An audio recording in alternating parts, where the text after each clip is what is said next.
স্বাধীনতার পর থেকে শুধু শাসকের হাত বদল হয়েছে, আমরা কিছু পাই নাই, ঠিক কিনা বলেন? একদল খাইছে, আরেক দল খাওয়ার জন্য রেডি হয়ে আছে। আমরা এরকম চাই না। আমরা চাই স্বাধীন সার্বভৌম বাংলাদেশ। আমরা চাই দুর্নীতিমুক্ত বাংলাদেশ, দুর্নীতির আড্ডাখানা আখড়াখানা বাংলাদেশ, ঠিক কিনা বলেন? নতুন উন্নয়নের সবক শোনাতে পারলেই টাকা। আসসালামু আলাইকুম সুধী দর্শক মণ্ডলী, মিজানুর রহমান আজহারীর বর্তমানে একটি কথা নিয়ে ভাইরাল হয়ে গেছে সবার মুখে মুখে। তো একটি কথা বলেছিল যশোরের মাহফিলে, একদল খেয়ে গেছে আরেক দল খাওয়ার জন্য রেডি হয়ে আছে। আসলে এই কথাটা বলেছিল 6 বছর আগে। এই বলে ডক্টর মিজানুর রহমান আজহারীর কাল্লা যদি কেউ দেয় 10 লাখ টাকা দিবে। তাকায় দেখেন মিজানুর রহমান আজহারী তেমন কিছু বলে নাই, হক মত আহম্মক বেজার, গরম বাতে বিলায় বেজার। আল্লামা সাইদি রাজাকার নয়, আমরা রাজাকার নই।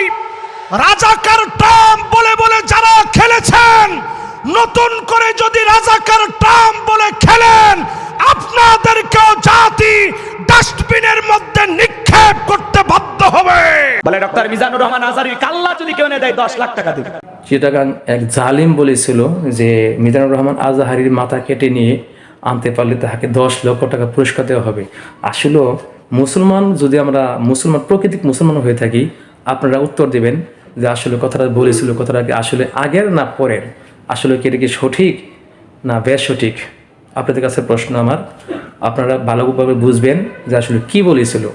ভিডিওটা পুরোপুরি শুনি, আমরা শুনলে বুঝতে পারবো আসলে উনি কি কথাটা ভুল বলেছিল না সঠিক বলেছিল। দেখি, দেখুন ভিডিওটা। খেয়ে গিয়েছে, আরেক দল খাওয়ার জন্য রেডি হয়ে আছে। বাংলাদেশে 48টা প্রায় নিবন্ধিত রাজনৈতিক দল, কোন দলের নাম আমি বলিনি। সবগুলো দলের এখন শপথ নেওয়া উচিত যে আমরা কোনোদিন আর চাঁদাবাজি করব না। আমি দেখেছি আমার গত সপ্তাহের যশোরের আলোচনার একটা লাইনকে কেন্দ্র করে আমাদের অনেক রাজনীতিবিদ বন্ধুরা অনেক ক্ষুব্ধ প্রতিক্রিয়া দেখাচ্ছেন। ওই কথাকে নিজেদের গায়ে টেনে, নিজেদের গায়ে মেখে ওনারা ক্ষুব্ধ হয়েছেন। প্রিয় ভাইয়েরা, আমি বলেছিলাম যে একদল খেয়ে গিয়েছে, আরেক দল খাওয়ার জন্য রেডি হয়ে আছে। তো এখানে কি আমি কোন দলের নাম বলেছি? বাংলাদেশে 48টা প্রায় নিবন্ধিত রাজনৈতিক দল, কোন দলের নাম আমি বলিনি। কথাটাকে আমি জেনারেল রেখেছি। দায়ীদের বৈশিষ্ট্যই এটা, দায়ীরা জেনারেলি কথা বলে, যার যেই মেসেজ নেয়ার তারা সেখান থেকে নিয়ে নেয়।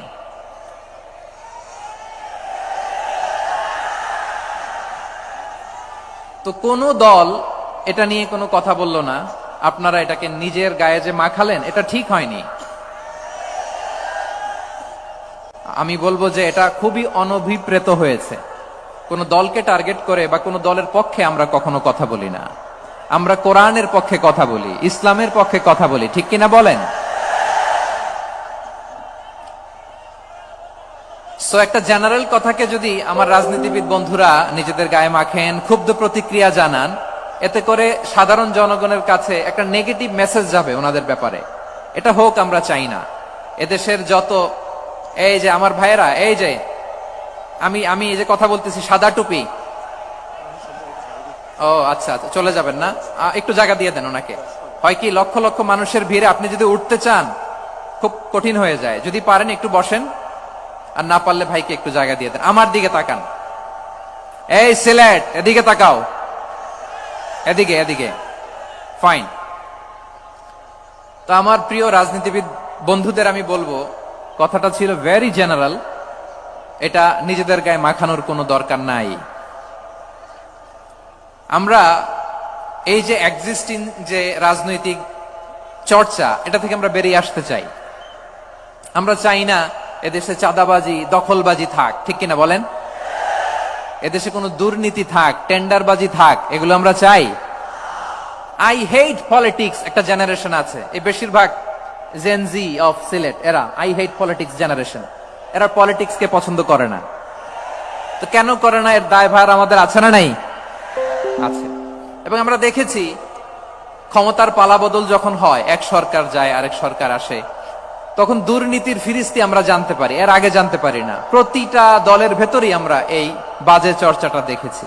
সো এখন আমাদেরকে শুধরে নেয়ার সময় এসেছে। এটা এই সুন্দর সময়, নতুন প্রভাতের বাংলাদেশ, নতুন ভোরের বাংলাদেশ। এই সময় আমরা কাদা ছোড়াছুড়ি যেন না করি। আমাদের শপথ নেয়ার সময় এসেছে। প্রতিটি দল, নিবন্ধিত 48টি, সবগুলো দলের এখন শপথ নেওয়া উচিত যে আমরা কোনোদিন আর চাঁদাবাজি করব না, টেন্ডারবাজি করব না, দখলবাজি করব না। আমরা সবসময় দেশের পক্ষে থাকব, সবসময় দেশের পক্ষে থাকব। সেই কথাগুলো ছিল ভেরি জেনারেল। যে কথাগুলো আমরা জেনারেলি বলি, এগুলো জেনারেলি আপনারা নিবেন। আমার রাজনীতিবিদ বন্ধুদের কাছে এটাই আমার কামনা। আর এই জাতীয় বার্তা যখন আমরা দেই, তখন যদি আপনি বলেন যে পারলে রাজনীতিতে আসেন, পারলে দল করে দেখান, এটা হইল? আমি কি এরকম কোনো কথা বলেছি? না। আমি একজন মুফাসসিরে কোরআন, আমি একজন আলেম। এর বাইরেও আমার সবচেয়ে বড় পরিচয়, I am a citizen of Bangladesh. আমি বাংলাদেশের একজন সাধারণ নাগরিক। আমার দেশের যে কোনো সমস্যা, যে কোনো ইনকনসিস্টেন্সি, অসঙ্গতি নিয়ে মত প্রকাশের স্বাধীনতা আমার আছে না নাই? আপনারাই তো বাক স্বাধীনতার কথা বলেন, ফ্রিডম অফ স্পিচের কথা বলেন, বাক স্বাধীনতার কথা বলেন। আপনারাই যদি আবার কোন মন্তব্যের কারণে বলেন যে রাজনীতির মাঠে আসেন, দল করেন, দেখি কতটুকু পারেন, এটা ঠিক হবে না। তাই প্রিয় ভাইয়ের, আসুন আমরা দল মত নির্বিশেষে কাঁধে কাঁধ মিলিয়ে সোনার বাংলাদেশ গড়ি, দুর্নীতিমুক্ত বাংলাদেশ গড়ি।